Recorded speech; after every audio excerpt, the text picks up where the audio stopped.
નમસ્કાર વિદ્યાર્થી મિત્રો, આપણે ધોરણ 12 ની અંદર પ્રકરણ 4 માં થોડાક આગળ વધીએ, જેમાં ગેલ્વેનોમીટરમાંથી એ મીટરમાં રૂપાંતરણ કરવાનું. ગેલ્વેનોમીટરમાંથી એ મીટરમાં બરાબર ધ્યાન આપજો. પુસ્તકમાં નથી આપ્યું, કોઈ પણ જગ્યાએ આપણે પ્રેક્ટિકલી સમજવાનો પ્રયત્ન કરીએ. તો આના માટે એક સિમ્પલ સર્કિટ અહીંયા દોરી દઉં પ્રારંભિક, કે માની લો કે અહીંયા આગળ એક બેટરી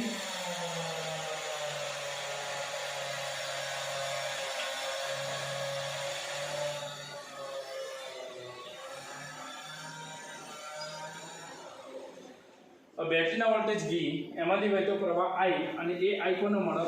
અવરોધનો મળે. હવે આપણે એ મીટરનું કામ પ્રવાહ માપવાનું. તો આપણે પ્રવાહ માપવો કે અવરોધમાંથી વહેતો પ્રવાહ I કેટલો હોય. જો અહીંયા આગળ ઓહમના નિયમ મુજબ કહીએ આપણે, તો I = V upon R. હવે આ આપણે પ્રવાહ માપવો છે એ મીટરથી. પણ અહીં આગળ આપણી જોડે એ મીટર નથી, આપણી જોડે તો શું પડ્યું? ગેલ્વેનોમીટર, જેને આપણે એ મીટરમાં રૂપાંતરિત કરીશું. તો અહીંયા જુઓ, તો અવરોધમાંથી કેટલો પ્રવાહ, I જેટલો પ્રવાહ પસાર થઈ રહ્યો મારે માપવો હોય, તો હંમેશા યાદ રાખજો કે પ્રવાહ માપક એટલે કે એ મીટર, જો આપણે પ્રવાહ માપવો હોય એને અહીંયા ઘટક સાથે શ્રેણીમાં જોડાય. એટલે કે દરેક પરિસ્થિતિ, ગમે તે દુનિયાની સર્કિટ જોજો, તો દરેક પરિપથમાં હંમેશા એ મીટર એ ઘટક સાથે શ્રેણીમાં જ જોડાય, અને વોલ્ટ મીટર હોય તો સમાંતર જોડાય. ક્લિયર? કારણ કે એના સમાંતર બે છેડા વચ્ચે વિદ્યુત સ્થિતિમાનનો તફાવત શોધવાનો હોય, તો વોલ્ટ મીટરને સમાંતર જોડાય, જ્યારે એ મીટરને ઘટક સાથે શ્રેણીમાં જોડાય.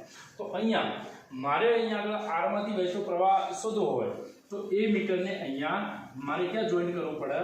તો કે આની શ્રેણીમાં. આપણી જોડે એ મીટર નથી, આપણી જોડે કયું? ગેલ્વેનોમીટર. તો ચલો કશો વાંધો નહીં, ગેલ્વેનોમીટર જોઈન્ટ કરીએ. તો અહીંયા જુઓ, હવે નવી સર્કિટમાં ધ્યાન આપજો, કારણ કે બધું આમાં રમવાનું હતું. આ વોલ્ટેજ V,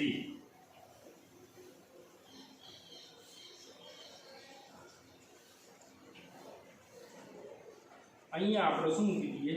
એ મીટર નથી, અમારે જોડે ગેલ્વેનોમીટર, જેનો અવરોધ G હોય એમ કહી દઈએ. આ અવરોધને આપણે શું કહી દઈએ? R કહી દઈએ. હવે અહીંયાથી જે પ્રવાહ આવશે I ફરતો અહીંયા થઈ અહીંયા જશે. ઓકે, હવે આનું સૂત્ર લખીએ તો V upon R, R નહીં પણ અહીંયા પરિપથનો કુલ અવરોધ એકલો R હતો, જ્યારે અહીંયા પરિપથમાં ઉમેરાયો અવરોધ ગેલ્વેનોમીટરનો અવરોધ G આની સાથે શ્રેણીમાં જોડતો R plus G, અને R plus G થશે તો હવે પ્રવાહ I = V upon R સૂત્ર ખોરવાઈ જશે. એનો મતલબ કે આ પ્રવાહ I નહીં હોય, પણ શું થશે? આયોડેક્સ, જુઠ્ઠો પ્રવાહ. માટે ગેલ્વેનોમીટર અહીંયા જોઈન્ટ કર્યું છે તે I નહીં માપો, પણ I ની જગ્યાએ શું માપશે? I ડેશ, જુઠ્ઠો પ્રવાહ માપશે. એટલે કે પ્રવાહનું સાચું મૂલ્ય માપશે નહીં, પ્રવાહના સાચા મૂલ્યનું અંકન અહીંયા થશે નહીં. આ એક મુશ્કેલી થઈ, આ જોઈન્ટ કર્યું છે. હવે બીજી એક મુશ્કેલી થશે કે બધો જ પ્રવાહ જો આની અંદરથી પસાર કરીએ, તો આપણે ગેલ્વેનોમીટર અગાઉ ભણી ગયા, એમાં પાતળો તાંબાનો તાર હોય, અને એમાં આટલા મોટા મૂલ્યનો જો આમાંથી આપણે પ્રવાહ પસાર કરીશું, તો એ તાર ગરમ થઈ અને I2RT મુજબ ઉષ્મા ઉત્પન્ન થશે અને તાર બળી જશે. બરાબર? અને ગેલ્વેનોમીટર નકામું થઈ જશે, અને કચરાપેટીમાં નાખી દેવું પડશે, નુકસાન થશે. આ તો બે આપણી મુશ્કેલીઓ થઈ. એક ગેલ્વેનોમીટરના નુકસાન થાય એ, અને એક પહેલી શું હતું? પ્રવાહ ખોટો, જુઠ્ઠો પ્રવાહ માપતું હતું. એટલે કે બે સ્થિતિ થઈ, તો જુઠ્ઠો પ્રવાહવાળી સ્થિતિ, અને આ બે મુશ્કેલીઓ આપણે આગળ આવી અને ઠીઠિયા કાઢવા માંડી, દાંત કાઢવા માંડી. તો આપણે આનું નિવારણ કરીએ. જુઓ અહીંયા, એટલે નિવારણ કઈ રીતે કરશો? જુઓ, આ બધો જ પ્રવાહ જો ગેલ્વેનોમીટરમાંથી પાસ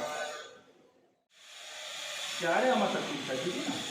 આપણે એક કામ કરીએ, પ્રવાહને અહીંયાથી વાળી દઈએ.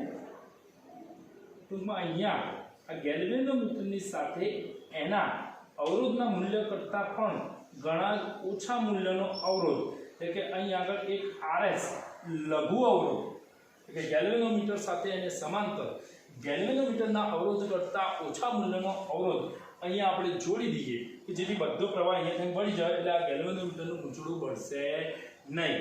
બીજું આપણે અહીંયા કહીશું, પણ એ પહેલાં આ જે અવરોધ આપણે અહીંયા જોઈન્ટ કર્યો ને, એ લઘુત્તમ મૂલ્યનો અવરોધ, લઘુ અવરોધ, જેને આપણે શન્ટ નામે ઓળખીએ. કયા નામે?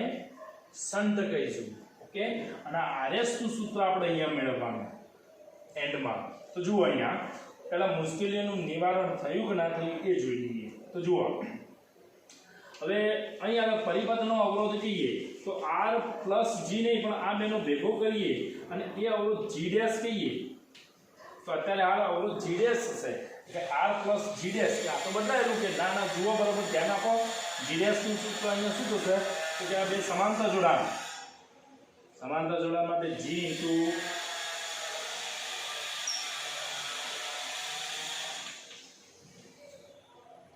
આ એટલો નાના મૂલ્યનો અવરોધ હશે જેનો g ની સાપેક્ષમાં અવગણી શકાય શું કરી શકાય અવગણી શકાય જોજો હવે બરાબર કારણ કે આમાં હવે હું બધું મિટાવું તો જુઓ આને g ની સાપેક્ષમાં અવગણી શકાય તો નીચે શું વધ્યું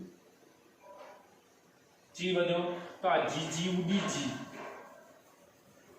તો અંતે આપણને શું મળ્યું g ડેશ બરાબર rs એનો મતલબ કે આ g ડેશ ના રહે તો અહીંયા શું થશે rs અને rs તો એકદમ નાના મૂલ્યનો અવરોધ છે જે આની સાપેક્ષમાં શું કરાય અવગણી શકાય તો અંતે આપણું જે ખોટું મૂલ્ય આયોડેક્સ હતું એ પાછું શું બની ગયું હતું એના એ આઈ બની ગયું અરે વાહ મુશ્કેલીનું નિવારણ થઈ ગયું બીજી મુશ્કેલી શું હતી ખૂંચડું બળી જતું હતું ગેલ્વેનોમીટરને નુકસાન થતું હતું એ પણ ચેક કરી લઈએ તો અહીંયાથી જે પ્રવાહ હતો એ અવરોધ ઓછો મૂક્યો એટલે મોટા ભાગનો પ્રવાહ અહીંયા થઈ જતો રહેશે માત્ર આમાં આની પ્રવાહ ક્ષમતા જેટલો એટલે કે IG એ ગેલ્વેનોમીટરની પ્રવાહ ક્ષમતા કહેવાશે અને એની પ્રવાહ ક્ષમતા જેટલો જ પ્રવાહ જશે બાકી બધું અહીંયા જઈને મળી જશે એટલે ગેલ્વેનોમીટરને જે નુકસાન થતું તે હવે થશે નહીં ઓકે અને હવે આપણી આ જે સિસ્ટમ થઈ એમાં કહીએ તો બંને મુશ્કેલીનું નિવારણ થઈ ગયું હવે આટલું જે ભાગ લઈશ એ આખો ભાગ અહીંયા ફરીથી દોરું તો આ રીતે છે જુઓ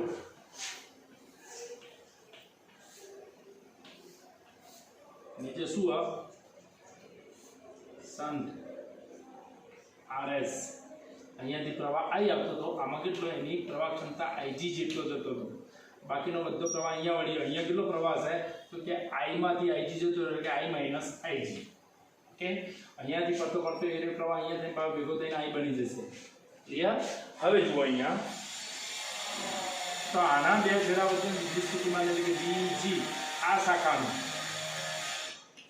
IGG થશે અને આ કે છે અમારું VS કહીએ તો આ શાખાનું તો શું થશે I માઈનસ IG RS આ બંને સમાન હશે કારણ કે સમાંતર જોડાણમાં વિદ્યુત સ્થિતિમાન સમાન રહે માટે હું અહીંયા કહી શકું જેટલું VS હશે એટલું જ VG થશે કારણ સમાંતર જોડાણ માટે અહીંયા આની કિંમત મૂકીએ તો I માઈનસ IG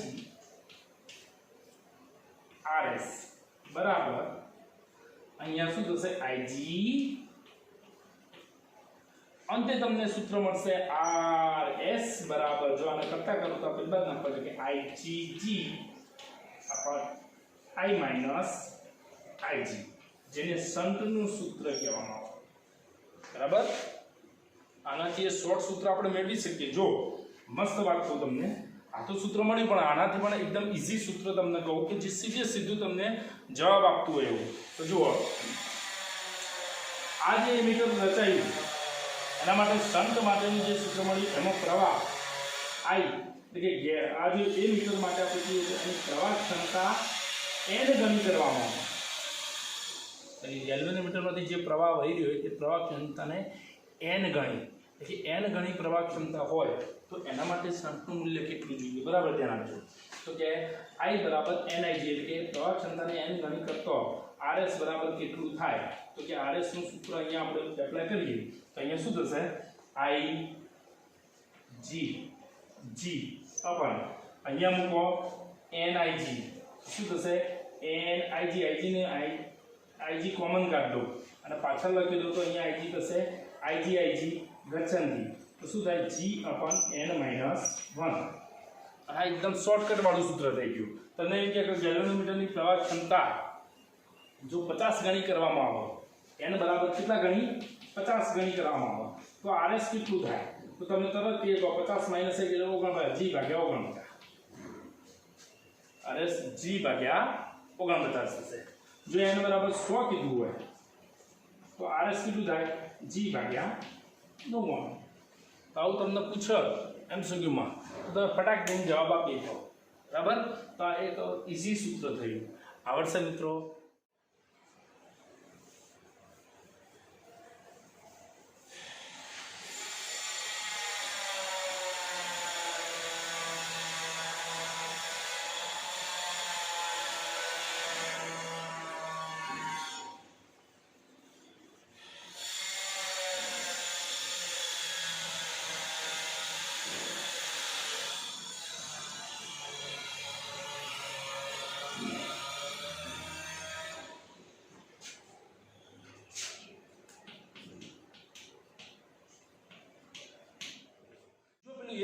વાળું આવડી ગયું, વોલ્ટમીટર વાળું એકદમ ઈઝી પડશે અને ફટાફટ અહીંયા ધ્યાન આપજો. હું અહીંયા થોડો ઝડપથી જાઉં તો આપણે અહીંયા પેલી સામાન્ય સર્કિટ હતી એમાં ખાલી એક અવરોધ અહીંયા મૂકી દઈએ, R કહી દઈએ. અહીંયા બીજો અવરોધ મૂકી દઉં, હું એને માની લો કે R1 કહી દઉં અને અહીં આગળ આ વોલ્ટેજ V આ પ્લસ માઇનસ થશે. અહીંયાથી વહેતો પ્રવાહ આપણે I કહી દઈએ અને I બરાબર સૂત્ર V અપન શું થવાનું તો કે R પ્લસ R1. ઓકે, તો આ એક સામાન્ય સર્કિટ ફટાફટ આપણે એવું. હવે આમાં સેમ ટુ સેમ પેલા જેવું જ્યારે આપણે વોલ્ટમીટર નથી પણ ગેલ્વેનોમીટર અહીંયા મૂકીશું ત્યારે બે મુશ્કેલીઓ આવશે અને અહીંયા તમને ખ્યાલ છે કે આપણે કઈ રીતે જોડવું પડશે. તો માની લો કે આ ઘટકનો વોલ્ટેજ મારે માપવો હોય તો એની સાથે પ્રવાહ માપક શ્રેણીમાં હતું તો આ વોલ્ટેજ માપવાનું એટલે કે વોલ્ટમીટર હંમેશા સમાંતર જોડવું પડે. તો આને સમાંતર જોડી દઈએ આપણે. તો જુઓ હવે નવી સર્કિટમાં બરાબર ધ્યાન આપજો.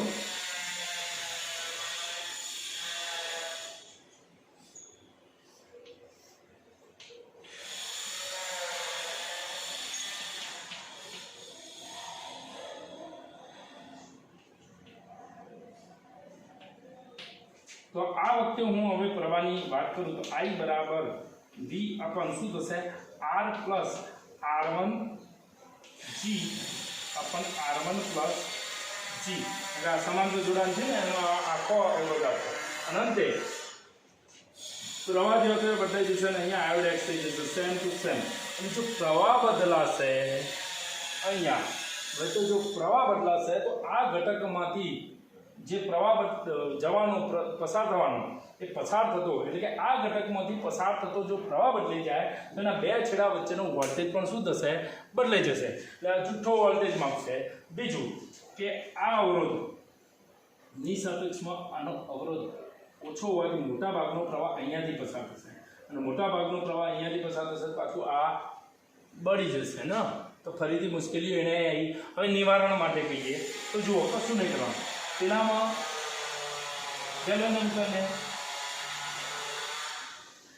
ગેલ્વેનોમીટરને આપણે સમાંતર એક નાના મૂલ્યનો અવરોધ જોડ્યો હતો. આમાં થોડુંક ઉલટું, આમાં શ્રેણીમાં એટલે કે ગેલ્વેનોમીટરની શ્રેણીમાં એક મોટા મૂલ્યનો અવરોધ જોઈન્ટ કરીએ. એટલે અહીંયા શું કરીએ મોટા મૂલ્યનો એક અવરોધ જોઈન્ટ કરી દઈએ જેને આપણે RS કહીશું. પેલો નાના મૂલ્યનો અવરોધ હતો, આ મોટા મૂલ્ય ખૂબ જ મોટા મૂલ્ય.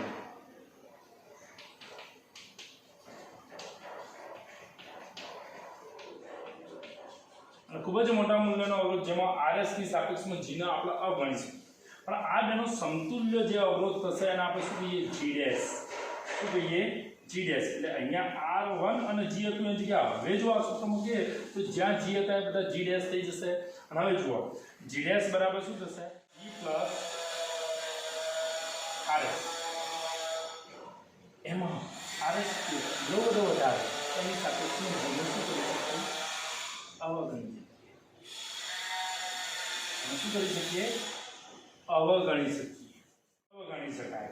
તો હવે GS એટલે RS ખૂબ જ મોટા મૂલ્યનો અવરોધ અહીંયા થઈ ગયો એટલે કે અહીંયા આપણે GS ની જગ્યાએ શું લખવાનું RS, અહીંયા શું કહીશું GS ની જગ્યાએ RS. હવે RS એટલા બધા મોટા મૂલ્યનો કે જેની સાપેક્ષમાં R1 પણ આપણે શું કરીશું અવગણીશું. એટલે બરાબર ધ્યાન આપજો. R1 ને અહીંયા અવગણ્યો, R1 ને શું કર્યો અવગણ્યો. તો વધ્યું શું R1 RS અપન RS.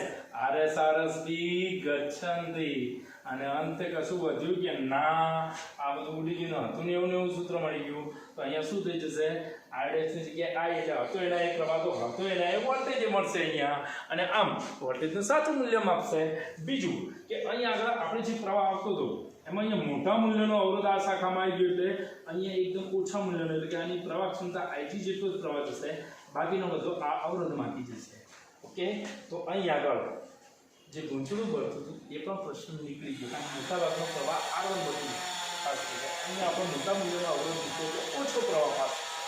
ઓકે, તો હવે જુઓ આ બાબત આપણે લઈને અહીંયા જઈએ.